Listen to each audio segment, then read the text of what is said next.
Olá galerinha, tudo bem com vocês? Sejam bem-vindos a mais um vídeo. E no vídeo de hoje nós vamos aprender a como desenhar o Robson, uma versão realista do Robson, em homenagem ao clipe que os Rosas fizeram, que é a música Chiclete, com o Robson e Emily Vick destacando. E essa imagem do Robson com essa roupinha e mastigando chiclete é bem emblemática, então eu trouxe ela aqui pro canal pra gente poder fazer o desenho do Robson. Então já vai sentando o dedo no like se você gosta do Robson, dos Rosas, da Emily Vick. Se inscreve no canal se você ainda não é um inscrito. Estamos buscando a meta aí de 50 mil inscritos até o final do ano. Se você já é um inscrito, já deixa aquele like, já hypa, já compartilha esse vídeo com outras pessoas que gostam de desenhar e que também gostam do Rosas. Comenta aí embaixo qual é o seu integrante preferido dos Rosas. E sem mais enrolação, pega o lápis, pega a folha e bora desenhar.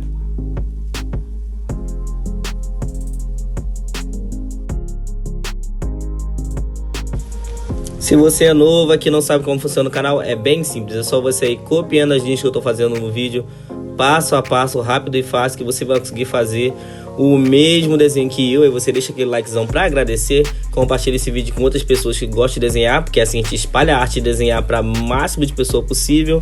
Comenta aí embaixo algum tema que você gostaria que aparecesse no canal, mesmo que demore, em algum momento esse tema vai aparecer. Às vezes tem coisas que estão na frente, mas eu sempre leio o comentário de vocês, estou sempre colocando aqui na lista para que sempre que eu puder trazer os temas que vocês gostam. E bora desenhar!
Então é isso, pessoal. Muito obrigado por ter assistido o vídeo até aqui.